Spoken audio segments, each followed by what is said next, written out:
Assalamualaikum warahmatullahi wabarakatuh. Selamat datang di channel Kabar CPNS P3K Kesehatan. Semoga teman sejawat dilindungi oleh Tuhan Yang Maha Esa. Teman sejawat yang baru tahu channel ini, silakan subscribe dan bunyikan tombol loncengnya agar tidak ketinggalan informasi tentang kabar CPNS dan P3K yang terbaru. Oke teman-temanku sekalian yang berbahagia, ada sebuah informasi teman-teman ya. Ini dari Pojok 1 ID ya, Kudus. Nah, kemudian ini pemerintah Kabupaten Pemkab Kudus terus mengupayakan agar pegawai honorer tetap mengabdi meskipun status mereka dihapus pada 2023. Jadi teman-teman, ini ada sebuah informasi dari Kudus. Nah, ini walaupun nantinya akan dihapus, tapi dari Pemkab Kudus tetap nanti akan pegawai honorer menjadi mengabdi ke instansi masing-masing teman-teman ya. Diketahui pemerintah pusat berencana menghapuskan pegawai honorer terhitung mulai November 2023. Dikutip dari pojok1.id dari Radar Kudus, Senin tanggal 4 ya. Penghapusan pegawai honorer akan berdampak pada berkurangnya pegawai di daerah, termasuk di Pemkab Kudus teman-teman ya. Kemudian pemenuhan kekurangan pegawai hanya bisa diisi oleh pegawai pemerintah dengan perjanjian kerja atau disingkat dengan P3K teman-teman ya. Nah, lanjut teman-teman, nah, kemudian Bupati Kudus Hartopo menegaskan akan tetap mengupayakan pegawai honorer dengan daerah atau PHD agar bisa tetap mengabdi di Pemkab Kudus teman-teman ya. Jadi tetap mengupayakan agar nanti pegawai honorer tetap mengabdi di Pemkab Kudus teman-teman ya.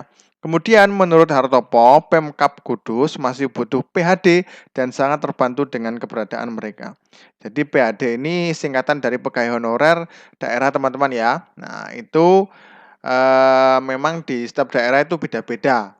Tapi sama aja ya, yang tetap dibiayai oleh dari Pemkab atau kabupaten di instansi masing-masing, teman-teman ya, atau di daerah masing-masing. Oke, lanjut.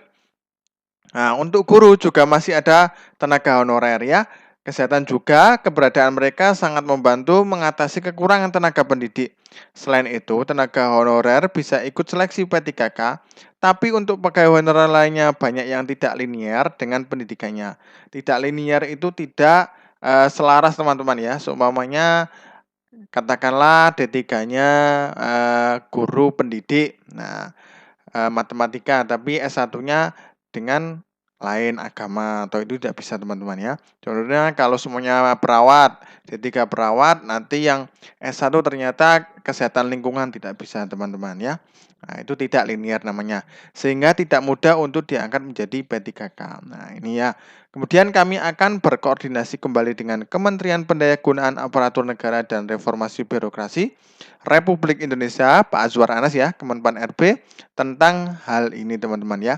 Kemudian PLT Kepala Badan Kepegawaian Pendidikan dan Pelatihan BKPP Kudus ya, Putut Winarno, nah, ini menambahkan sesuai peraturan pemerintah PP nomor 49 tahun 2018 tentang manajemen pegawai pemerintah dengan perjanjian kerja atau disingkat dengan P3K, pemerintah akan menghapus tenaga honorer di lingkungan pemerintahan teman-teman. Nah, jadinya tetap nanti akan diupayakan oleh Pemkab Kudus. Semuanya juga teman-teman ya, dari instansi di daerah-daerah lain juga sama seperti itu.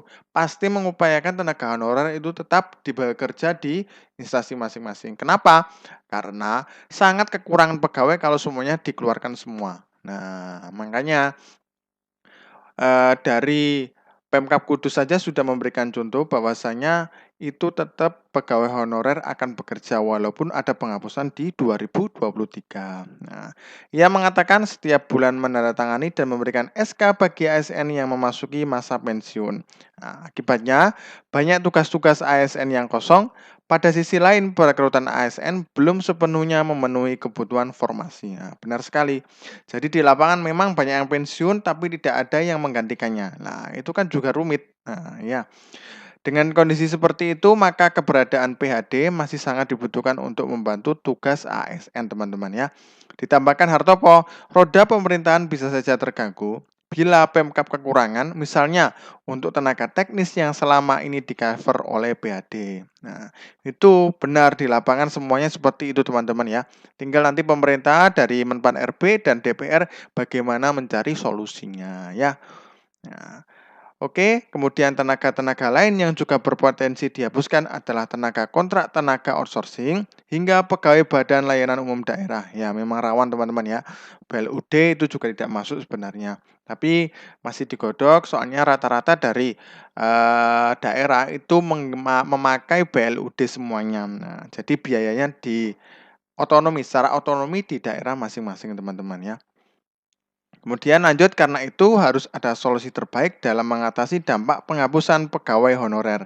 Sebenarnya kami khawatir kalau tenaga-tenaga BLUD dihapuskan semua, pelayanan masyarakat akan sangat terganggu. Ini yang ingin kami pastikan kembali secepatnya. Nah, teman-teman seperti itu ya. Jadi memang mudah-mudahan BLUD dan semuanya itu nantinya bisa masuk ke honorer ya, kecuali 3 itu tadi yang bisa dialihkan daya itu tidak bisa teman-teman ya, sudah ada SK-nya dari Menpan RB. Oke, terima kasih, semoga teman-teman sejawat bermanfaat ya teman-teman ya. Oke, wassalamualaikum warahmatullahi wabarakatuh.